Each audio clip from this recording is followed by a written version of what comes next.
Hello les amis, c'est Mimi, bienvenue dans votre chaîne Mimi au pays des délices. Aujourd'hui, Storytime et on va parler de... Tadam! Du permis de conduire, comme indiqué dans le titre. Vous étiez nombreux et nombreuses à me demander de vous partager mon parcours et mon expérience en tant que adepte du permis de conduire. On va parcourir plusieurs sujets, notamment comment m'est venue l'idée de conduire, comment j'ai appris à conduire et avec qui, mon permis, combien il m'a coûté, et ainsi de suite. On parlera de tout ça, donc restez branchés, la vidéo commence tout de suite.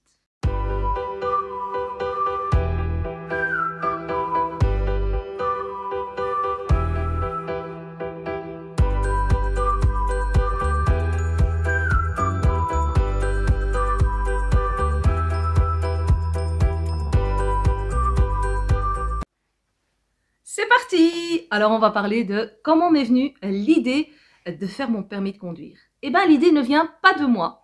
Il s'agit de Maged qui une fois, on était au début du mariage, on est sorti. À l'époque il n'avait qu'une camionnette et il m'a pris dans un endroit un peu désert au niveau véhicule. Et il me dit descends. Je descends, il descend et puis il me dit allez monte à la place du chauffeur. Je monte, je me dis non mais tu vas m'apprendre à conduire? Il me dit oui. Je dis waouh! Du coup, je monte à la place du chauffeur. Il m'a appris à manipuler la camionnette. Et c'est comme ça, petit à petit, que j'ai appris donc à conduire. Et d'ailleurs, je vous partage ici des images où vous allez le voir de par vous-même qu'effectivement, je sais conduire une camionnette.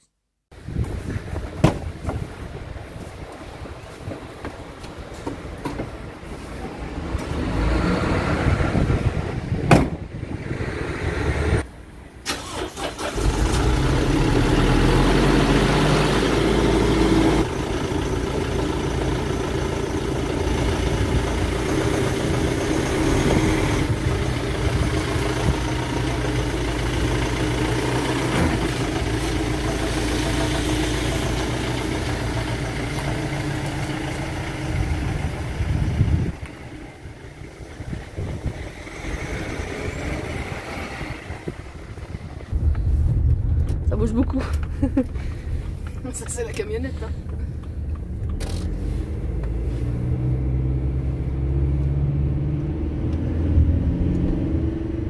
J'ai donc pris goût à ce moment-là à la conduite, ça me plaisait beaucoup. Et j'ai lancé les démarches et les étapes pour faire le permis de conduire. Officiel, bien sûr. Et là, au niveau salaire, revenus, on venait de se marier, on venait de commencer, du coup, on n'avait pas énormément de budget.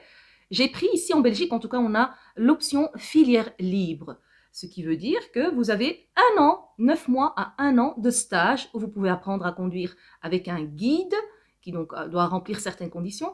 À ce moment-là, vous passez votre examen et vous pouvez bénéficier de votre titre de conducteur, de chauffeur, par rapport au permis de conduire. C'est donc l'option que moi, j'ai choisie. J'ai fait la filière libre et on sortait comme ça presque tout le temps, moi et Maged.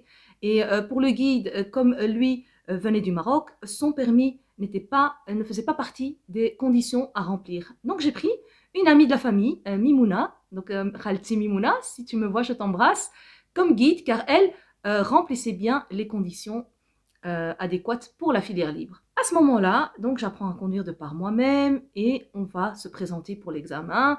Premier examen, eh ben, je rate. À l'époque, c'était d'abord les manœuvres, donc pouvoir se garer, pouvoir faire une marche arrière.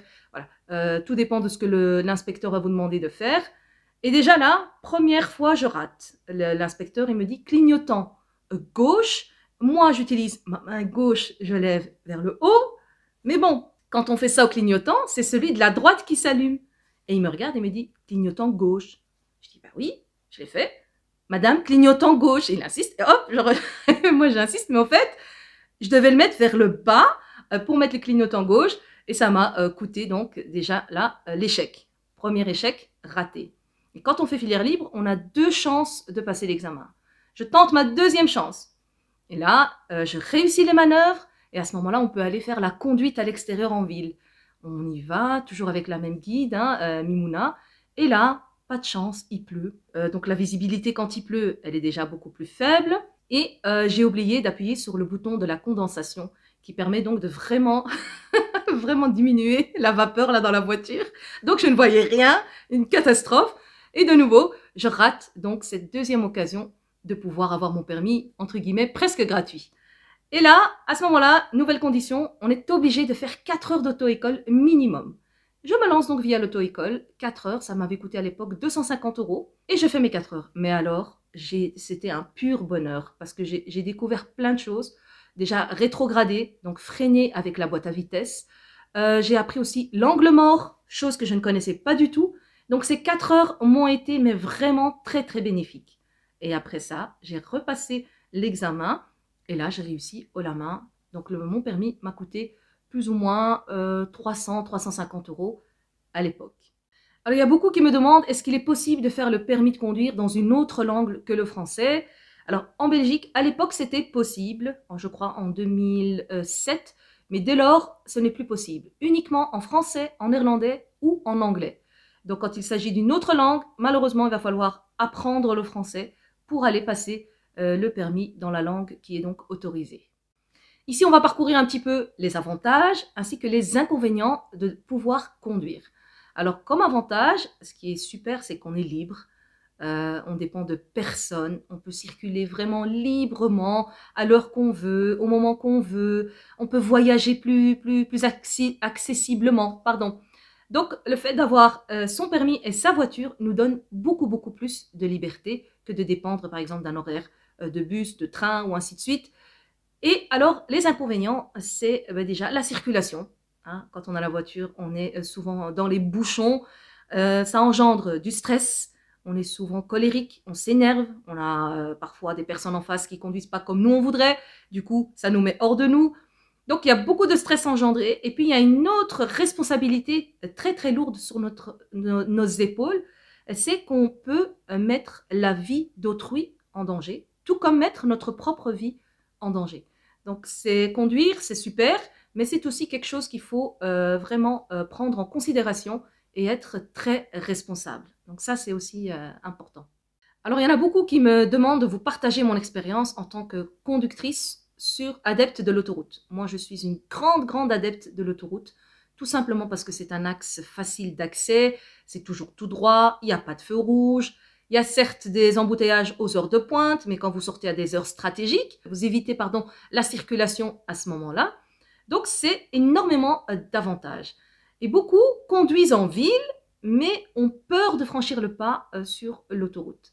Alors, moi, je trouve qu'il ne faut pas avoir peur. Déjà, quand on prend la décision de vouloir conduire, c'est qu'on a déjà surpassé cette peur. Parce que conduire peut faire peur parfois. Moi-même, je suis donc conductrice.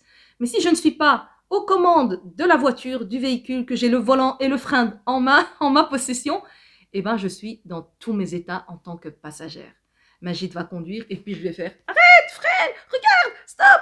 Donc, mais quand j'ai moi le véhicule en ma possession, à ce moment-là, c'est moi qui contrôle et qui gère tout, entre guillemets. Et je suis donc beaucoup plus en confiance avec moi-même. Donc, effectivement, conduire peut procurer une petite peur. Mais il faut savoir que sur l'autoroute, la seule difficulté, c'est quand on doit doubler. Là c'est, on va dire, le plus difficile sur l'autoroute.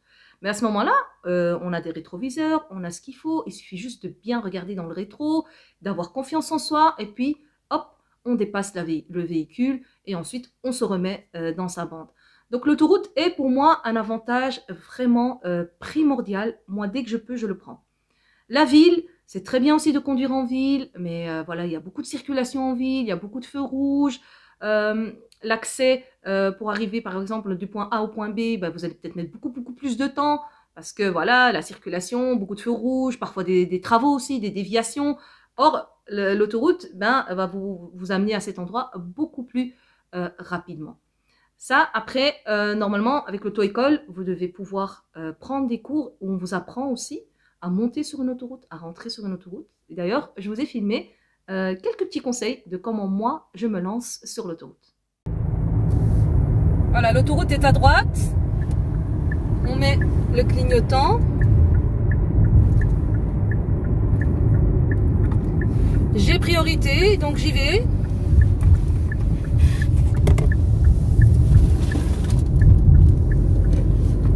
Et là, il reste plus qu'à aller tout droit. C'est vraiment pas compliqué. On accélère, bien sûr. Voilà. Et ici, on regarde à gauche. On regarde dans le rétro. Et on tourne aussi la tête. Voilà. Je suis sur l'autoroute. Le plus difficile, c'est vraiment pouvoir s'incruster entre deux véhicules. Une fois que c'est fait, on reste déjà sur la 3e bande pour aller doucement, monter jusqu'à 100, 120 km/h. Ça dépend de la vitesse que vous voulez avoir. Ensuite, s'il y a quelqu'un de lent devant vous que vous voulez doubler, c'est pareil, on regarde toujours dans le rétro s'il n'y a personne. Donc là, dans le rétro, il y a quelqu'un, mais il est loin. Je regarde quand même comme ça, il n'y a personne. Clignotant et je double. Voilà. On surveille sa vitesse et on regarde toujours devant soi. Et c'est simple, je trouve. Donc voilà en gros, plus ou moins, comment moi je conduis sur l'autoroute. N'hésitez pas, si vous avez envie de faire un test, à y aller par exemple avec votre mari à vos côtés. Et allez-y pendant les heures, on va dire, fluides, personne sur l'autoroute. Et comme ça, vous allez un petit peu lâcher votre main et petit à petit, vous prendrez, j'espère, confiance par rapport à ça. Alors ici aussi, on va parler du choix du véhicule. Beaucoup me demandent, Mimi, qu'est-ce que tu penses de la boîte manuelle? Qu'est-ce que tu penses aussi de la boîte automatique? Alors, moi, j'en pense que tous les deux sont super et tous les deux sont utiles. Alors, il faut savoir que si vous faites votre permis à l'auto-école en boîte automatique, alors vous n'aurez pas le droit de conduire des voitures en boîte manuelle, où il faut changer les vitesses soi-même. Or, si vous faites l'inverse, vous faites votre permis avec la boîte manuelle, à ce moment-là, vous pourrez conduire les deux choix de véhicules. Alors, pour ce qui est du véhicule automatique, bien sûr, c'est un confort. Nous, on vient de se procurer une voiture comme ça fait 6 mois, mais alors c'est une facilité, c'est super. Il faut juste au fait accélérer, freiner, c'est un jeu d'enfant. Donc, c'est vraiment, je le conseille en tout cas.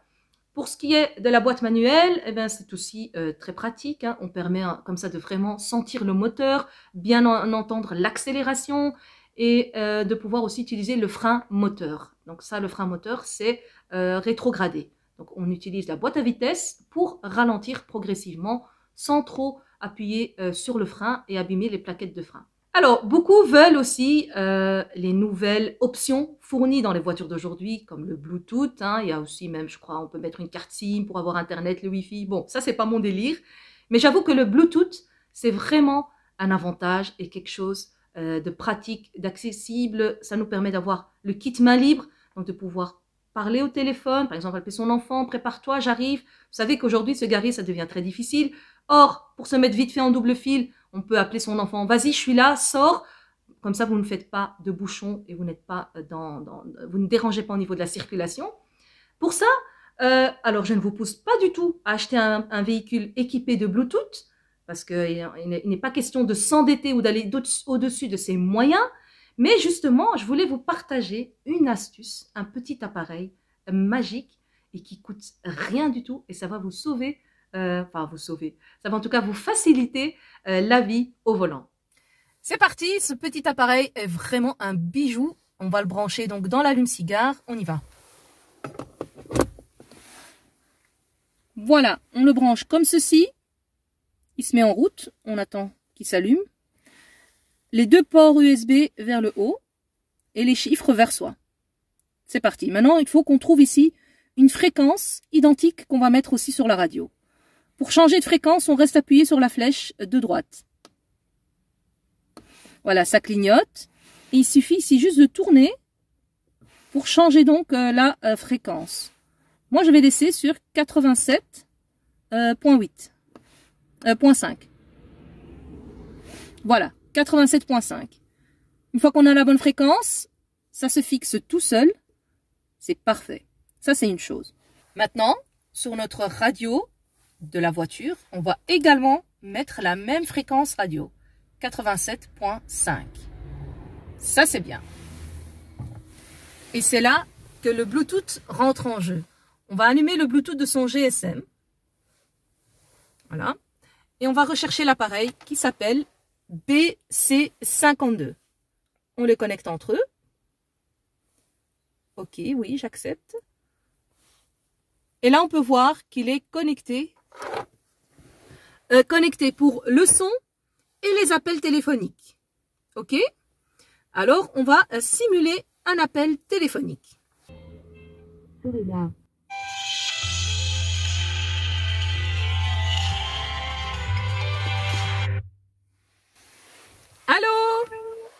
Allô? Allô?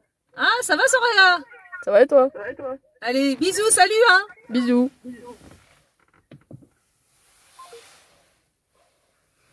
Les amis, voici, j'ai pu répondre au téléphone sans lâcher entre guillemets le volant. C'est très simple, regardez.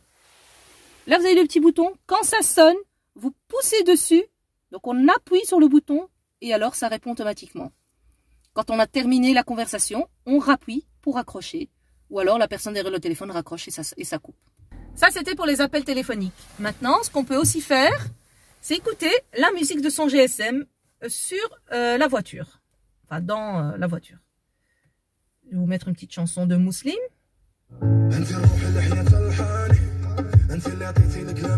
Donc je diminue le son ici simplement en tournant ça. Et je peux aussi contrôler les musiques de mon téléphone. J'appuie là. Et ça met la suivante.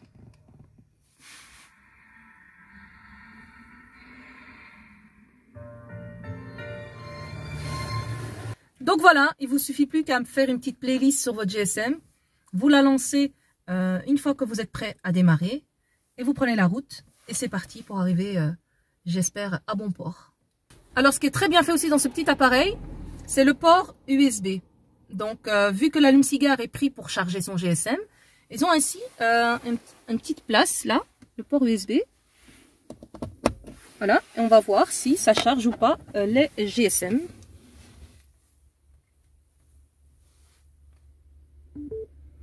Voilà, ça charge.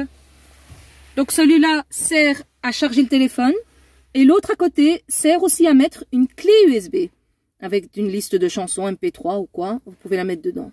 Vous avez là un petit bouton sur le côté, on le voit pas très bien, mais quand vous cliquez dessus, ça permet de changer les couleurs et d'assortir comme ça votre appareil à la couleur extérieure de votre voiture, par exemple. Ou tout simplement, vous pouvez aussi éteindre. Voilà. Donc ce petit appareil vraiment petit, pratique. On peut aussi mettre une mini SD. On voit l'emplacement. Et ça, c'est le petit bouton pour changer les couleurs qu'on ne voyait pas. Voici donc ce mini appareil, voilà, qui coûte moins de 20 € sur Amazon. Je l'ai moi-même acheté dessus à l'époque. Et comme je n'avais pas de Bluetooth dans mon véhicule, eh ben, c'était vraiment quelque chose de super, super pratique. Surtout quand vous faites des longs voyages sur l'autoroute. Eh ben, c'est un outil vraiment génial. Je vous mettrai le lien en barre d'infos pour ceux et celles que ça intéresse. Juste un conseil les amis, il ne faut jamais vivre au-dessus de ses moyens. On fait toujours en fonction de ce qu'on a à portée de soi. Le permis est très utile, que ce soit en situation délicate, hein. Parfois on est confronté, j'ai déjà eu ça, moi Magid qui est tombé malade, impossible qu'il puisse conduire, je me suis donc levée pour l'accompagner à l'hôpital. Une autre fois sur l'autoroute, Magid a été arrêté pour excès de vitesse, retrait de permis sur place. Heureusement, il y avait un deuxième chauffeur, c'était moi, donc j'ai pu continuer la route. Donc c'est vraiment un avantage sur du long terme, ça vous facilite la vie, vous pouvez aller faire vos courses, vous pouvez vous occuper de vos enfants plus facilement pour aller les chercher à l'école, les ramener de l'école, les sports, les activités. Bref, c'est vraiment un avantage énorme. Je vous conseille de le faire, comme je vous l'ai dit, quand vous pourriez donc vous y mettre. Sur ce, j'espère que cette vidéo vous aura plu. N'hésitez pas à liker, à partager, à commenter et pourquoi pas aussi à me mettre une anecdote à vous en commentaire. Voilà, que la paix soit sur vous et à très bientôt pour une prochaine Storytime. Bye!